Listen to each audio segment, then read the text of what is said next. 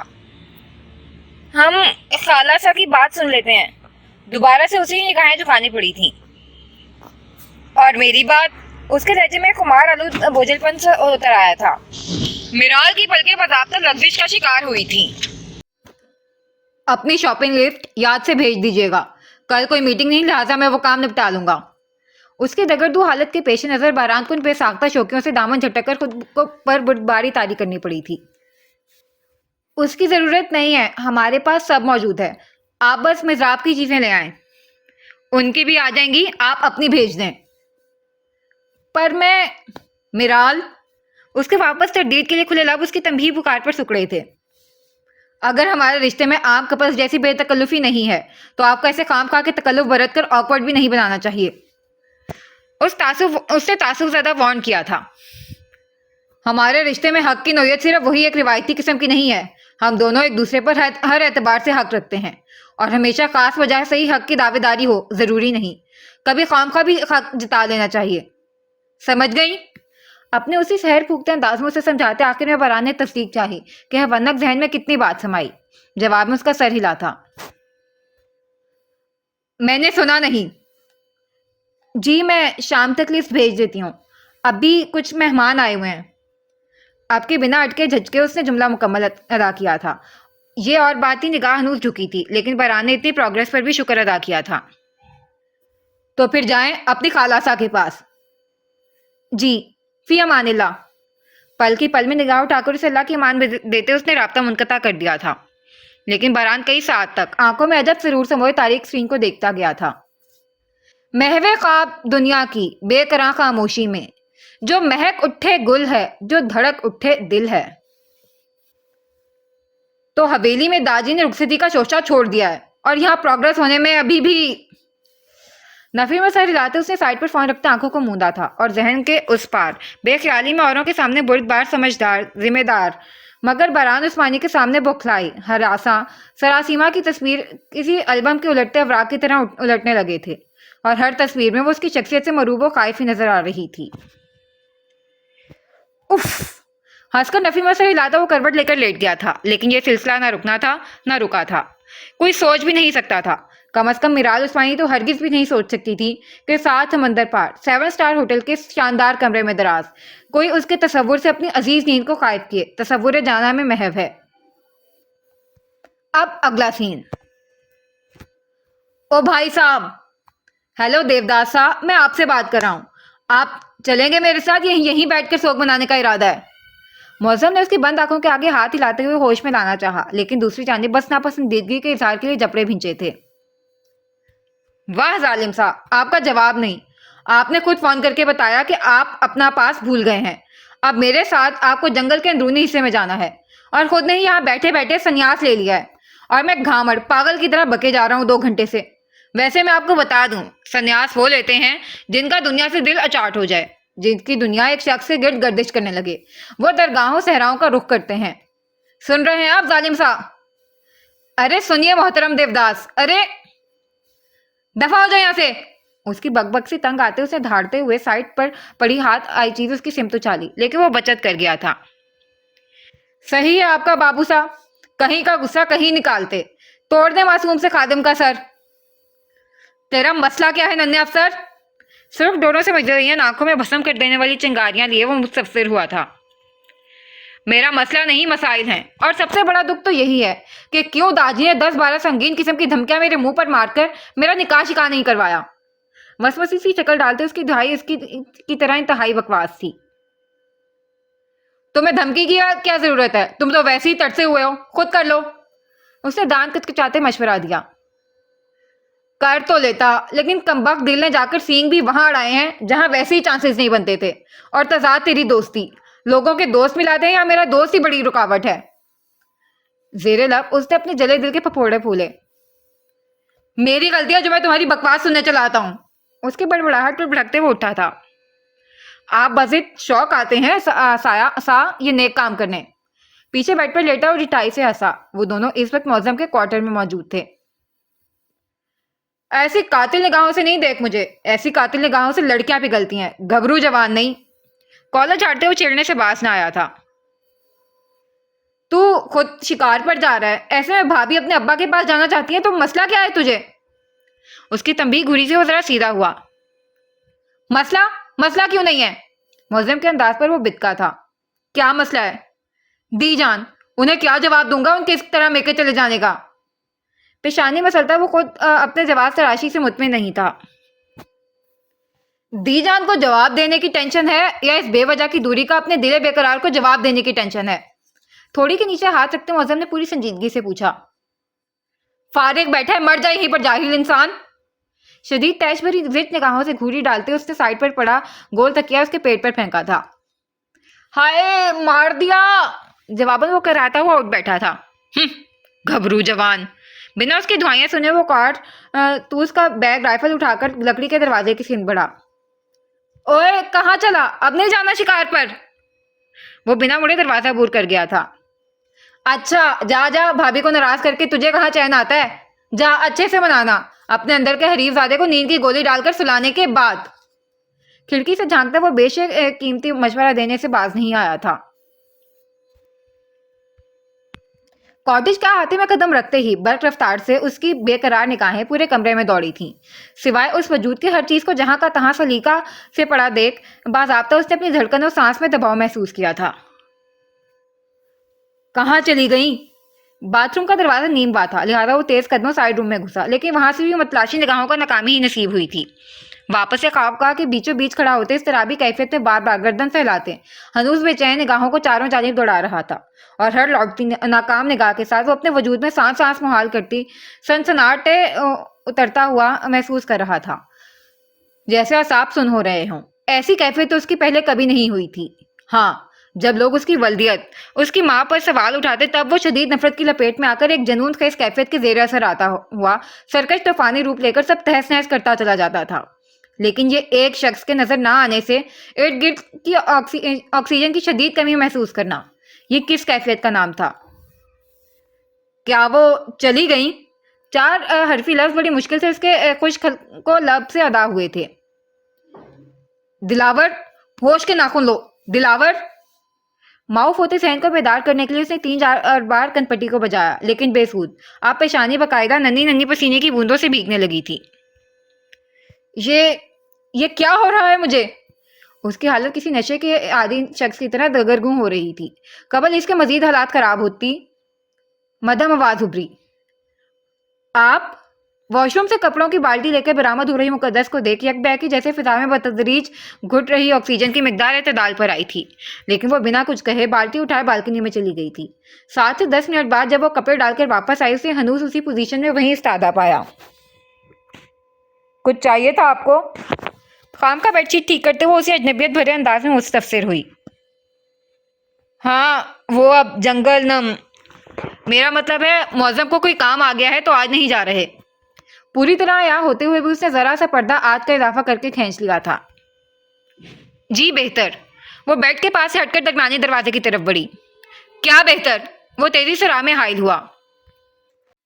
ہمارے بھائی واپس آ رہے ہیں کل، ابا گھر میں کام کروا رہے ہیں کچھ، اس لیے آج فرصت نہیں ہے، انہوں نے کہا ہے وہ کل آ جائیں گے، سو آج کے لیے ہم نے نصرت کو بلوا لیا ہے رات ٹھہرنے کے لیے۔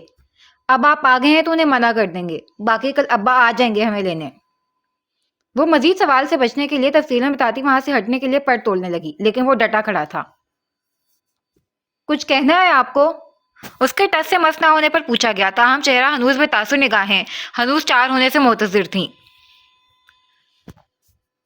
میرا مقصد آپ کو خوفزدہ کرنا نہیں تھا، پھر بھی آپ ہوئی ہیں تو آپ جان لیں میرا وہ غصہ، وہ روپ آپ کے لیے نہیں تھا۔ بہت دقت سے اس نے کفر توڑا۔ ہم آپ سے خوفزدہ نہیں، خفا ہیں، اور یہ خفگی خالصتاً آپ ہی سے ہے، آپ کے اس روپ سے ہی ہے۔ بتائیں پھر اس کی تلافی کس طرح کریں گے؟ اسی خفگی بھرے انداز میں غلط فہمی دور کرتے وہ سنگین مسئلہ اس کے سپورٹ کر چند ساتھ انتظار کرتی رہی، پھر سائڈ سے ہو کر سائڈ روم میں جا کر بند ہوئی۔ شٹ! غصے سے مکہ بنا کر اس نے اپنی دوسری ہتھیلی پر مارا تھا۔ وہ اسے بہت کچھ کہہ سکتا تھا، وہ روک سکتا تھا، وہ حق سے اس کی مرمری کلائی تھام کر اسے اپنے اندر سمو سکتا تھا، اپنی بے قراریاں، اپنا خوف، اپنے بے ہنگم دھڑکنوں کی زبانی سنا سکتا تھا۔ پر اس کے لیے جو ضروری تھا وہ تھا حق جتانے آنا، یہ ہنر حریف زادے کو نہیں آتا تھا، سکھایا ہی نہیں گیا تھا اسے، بلکہ کبھی کسی نے اسے حق ہی نہیں دیا کہ بات جتانے تک پہنچے۔ دھتکار، پھٹکار، نفرت، عداوت، چپکلش، تنفر زدہ رویہ اور انچاہے ہونے کا احساس، یہی اس کی بچپن سے جوانی تک کی داستان تھی۔ کبھی حق اپناپن اسے ملا ہی نہیں کہ وہ مظاہرہ کر پاتا۔ اب ایک مضبوط رشتے کے حوالے سے سب ملا تھا، تبھی اس کے اٹھتے قدم سے انجانے خدشے زنجیر کی طرح لپٹ جا رہے تھے۔ کہنے کو اتنا کچھ تھا، لیکن کبھی زبان ساتھ نہیں دیتی تھی تو کبھی الفاظ گونگے ہو جاتے تھے۔ وہ جذبوں کی تپش سے نہیں سینچا گیا تھا، اس لیے اسے کومل جذبات کو دلکش الفاظ میں ڈھالنے کا ہنر نہیں آتا تھا، لیکن اب یہ ہنر سیکھنا ناگزیر ہو گیا تھا۔ ایک پرعزم نظر درمیانے بند دروازے پر ڈال کر وہ ذہن پرسکون کرنے باہر نکلا تھا، اور پھر شام ڈھلنے تک بہانے بہانے سے کاٹیج کے اندر آتا رہا، الفاظ ترتیب دیتا رہا، پر ہر مرتبہ اس کا سنجیدہ خفا چہرہ دیکھ الفاظ و ہمت دونوں بکھر بکھر جاتے تھے۔ کون یقین کرتا ہے اس بات پر کہ جس کے نام کی دہشت سے ایک دنیا قائف رہتی ہے، وہ اپنی بیوی کا خفا چہرہ دیکھ اپنی ساری عقل و سرکشی تو کیا ترتیب دیے الفاظ تک بھول جاتا ہے۔ واسطوں پر حدود رکھنی تھی، رابطوں کو بھی کم بڑھانا تھا۔ آپ سے دل لگا کے یاد آیا، آپ سے دل نہیں لگانا تھا۔ اب اگلا سین۔ لنڈن انٹرنیشنل ایئرپورٹ پر ایک مرتبہ پھر ان کی فلائٹ کی اناؤنسمنٹ ہوئی تھی۔ بدر نے دائیں کلائی پر بندھی گھڑی پر نظر ڈالتے ایک مرتبہ پھر سامنے کے ناقابل یقین منظر پر نظر ڈالی۔ اس نے بہت سی فلسفے کی کتابوں میں پڑھا تھا کہ حاجی حکیم اور دیگر لٹریچر اسکالر سے سن رکھا تھا کہ زندگی ناقابل یقین حادثات و واقعات کا مجموعہ ہے۔ اسے اس قول پر یقین بھی تھا، لیکن اپنی زندگی کے حد تک ایسا کچھ اس کے وہم و گمان میں بھی نہیں تھا۔ بھلا 3 سال پہلے لنڈن ہیومن سائیکالوجی میں ڈاکٹریٹ کے لیے نکلنے سے قبل یا چند ہفتے قبل ڈگری لیتے ہوئے اس نے سوچا تھا واپسی پر اس کے ساتھ ایک اور وجود کا اضافہ ہو جائے گا، وجہ چاہے جو بھی ہو اس کے پیچھے، لیکن اس کس قدر فلمی اور حقیقی تصور سے باہر کی چیز تھی یہ مقابل کھڑی حقیقت۔ ڈاکٹر بدر، کم آن، آپ سائیکیٹرسٹ ہیں، لیکن اسی رفتار سے نروس کو تھکاتے رہے تو کوئی بعید نہیں، خود آپ کو سائیکیٹرسٹ کی ضرورت پڑ جائے گی، سو بی ریلیکس۔ سر جھٹکتے اس نے خود کو تنبیہ کی اور سامنے کی جانب متوجہ ہوا، جہاں پورے راستے دہرائی ہوئی باتیں فاطمہ بیعت سر نو اسی پریشانی و تشویش سے دہرائی رہی تھیں اور وہ اسی لاپرواہی سے ملاحظہ کر رہی تھی۔ وردہ، باوجود یہ جانتے ہوئے کہ تمہیں وہاں بھیجنے کا آئیڈیا کس قدر غلط ہے، میں تمہیں وہاں اکیلے بھیجنے پر راضی ہوئی ہوں۔ میں نے تمہاری ضد کے آگے ہتھیار نہیں ڈالے، میں نے تمہارے وعدے پر یقین کر کے یہ مشکل فیصلہ لیا ہے۔ مجھے یقین ہے تم اپنا وعدہ نہیں توڑو گی، میرے وہاں پہنچنے تک کوئی سین کریٹ نہیں کرو گی، اور نہ ہی اپنے میڈیسنز کو لے کر کوئی کوتاہی برتو گی، ہے نا؟ اس کی دونوں ہتھیلیاں گرفت میں لیتے ایک مرتبہ پھر انہیں فکر و اندیشے سے لبریز انداز میں تصدیق چاہی۔ میں بیمار نہیں ہوں۔ میڈیسن والی بات پر اس کے نکوچ میں کھچاؤ آیا تھا۔ آئی نو تم بیمار نہیں ہو، کون کہتا ہے تم بیمار ہو؟ ڈاکٹر کارٹنس نے کہا ہے نا، تم کو میڈیسنز لینی ہے، کورس پورا کرنا ہے، اپنے آپ کو کنٹرول کرنا ہے، میں آ کر سب ٹھیک کر دوں گی، آئی پرومس۔ تب تک تم کو کچھ نہیں کرنا ہے، پلیز بیبی، کچھ نہیں کرنا وہاں۔ پہلے ہی آپ کے جانے سے ڈاکٹر بدر اور ان کی فیملی کے لیے پرابلمز کریٹ ہو گئے ہیں، آپ مزید کچھ نہیں کرنا۔ ان سے کس نے کہا ہے میری ذمہ داری لینے کے لیے؟ آئی کین ہینڈل، یہ بس مجھے وہاں چھوڑ دیں گے، آگے آئی ول مینیج۔ وہ نخوت سے ناک چڑھا کر بولی، بار بار فاطمہ بی کا یہ کہنا اسے شدید چڑ دلا رہا تھا۔ مس فاطمہ، دوسری اناؤنسمنٹ ہو رہی ہے، ہمیں چلنا چاہیے۔ بدر کو مداخلت کرنی پڑی تھی۔ بدر بیٹا، ان کا خیال رکھیے گا، میں جلد از جلد کام نپٹا کر وہاں پہنچنے کی کوشش کروں گی، تب تک بس آپ نے اسے کنٹرول کرنا ہے، مجبوری نہ ہوتی تو میں آپ لوگوں کو اتنی مشکل میں بالکل نہیں ڈالتی۔ وہ بار بار شرمندہ ہو رہی تھیں۔ پلیز فاطمہ بی، اب آپ مجھے شرمندہ کر رہی ہیں۔ اس نے اجازت سے نفی میں سر ہلایا تو تشکر آمیز نگاہوں سے اسے دیکھنے لگیں، پھر وردہ کی جانب ایک مرتبہ پھر متوجہ ہوئی۔ ان کا دل مان ہی نہیں رہا تھا۔ وردہ، سچ اگر ہو بہو بھی ہمارے سامنے آن کھڑا ہو تب بھی ہمارے دیکھنے کا نظریہ اس کی حقیقت کی نوعیت بدل دیتا ہے، اس لیے پلیز کوئی جلد بازی نہیں کرنا، پلیز۔ وہ مزید کچھ کہنے لگی تھی کہ ایک ہی گردان سن کر اوپ چکی وہ اپنا ہینڈ بیگ جھلاتی ہوئی آگے بڑھ گئی۔ اس کی چھوٹی سی پش دیکھتے فاطمہ بی کی آنکھیں نم ہوئی تھیں۔ بدر کو تعصب نے لپیٹ میں لیا تھا۔ آپ فکر نہیں کریں فاطمہ بی، ابا ہے نا، وہ سب سنبھال لیں گے، اور میں بھی تو ہوں مس وردہ کا اٹینڈنٹ ڈاکٹر۔ بدر نے مضبوط انداز میں ان کی ڈھارس بندانے کی بھرپور کوشش کی، جس میں وہ کامیاب بھی ہوا۔ پھر دیکھتے ہی دیکھتے دونوں ان کی نم آنکھوں سے اوجھل ہوتے چلے گئے۔ پیچھے انہوں نے ڈھیروں دعاؤں کا دستہ بھیجا تھا۔ وہ ان کے عزیز سہیلی کی آخری نشانی تھی، انہیں بے حد عزیز تھی، سگی اولاد کی طرح۔ وہ کبھی نہیں چاہتی تھی وہ ان سے دور جائے، لیکن اسے اس کے اصل سے ملنا تھا۔ وہ آخر کب تک اس کشش سے دور اسے اپنے پروں میں چھپا کر رکھ سکتی تھی؟ شکستہ قدموں وہ گہما گہمی والے ایئرپورٹ کے احاطے سے نکلتی چلی گئی تھی۔ رن وے پر دوڑتے ہوئے انٹرنیشنل فلائٹ نے لنڈن کی سرزمین سے اپنے ٹائر سمیٹتے کھلی فضا میں اپنے پر پھیلائے تھے۔ کیپٹن کی دلکش آواز میں کامیاب ٹیک آف کی اطلاع ملنے پر سیٹ بیلٹ کھولتے ہوئے اس کی غیر ارادی نظر پہلو میں بھٹکی۔ وہ چہرے پر ازلی سکیاں بکھیرے کان میں ایئر بڈز لگا رہی تھی۔ وہ نفی مسر ہلاتا حساب ڈھیلے چھوڑتا آنکھیں موند کیا تھا، پر ذہن بجائے پرسکون ہونے کے اس بات کے شروع ہونے کے اسباب کسی فلم کی طرح چلانے لگا تھا۔ پہلا اتفاق ہی کس قدر افسانوی تھا۔ 3 سال سے وہ دونوں تقریباً روزانہ اس کیفے میں مل رہے تھے، پر وردہ اس کے واپسی سے محض 2 ہفتہ قبل اسے لیپ ٹاپ مانگنا، اس کے وال پیپر پر لگی حاجی حکیم کی تصویر کو دیکھنا اور ان کی شناخت بھی کرنا، دیکھا جائے تو ایک خاصا مشکل تھا۔ 20 سے 22 سال قبل کے اور آج کے حاجی حکیم میں خاصا فرق آیا تھا۔ عمر اور بزرگی ان کے چہرے سے عیاں ہونے لگی تھی، پھر بھی وہ پہچان گئی تھی۔ پھر اس کا فاطمہ بی سے ملنا، فاطمہ بی کی ساری رودات سنانا اور حاجی حکیم سے بات کرنا، اور پھر فاطمہ بی سے ڈاکٹر کارٹنس کے کیبن میں وہ آخری ملاقات جو پوری کہانی کا رخ ہی بدل گئی تھی۔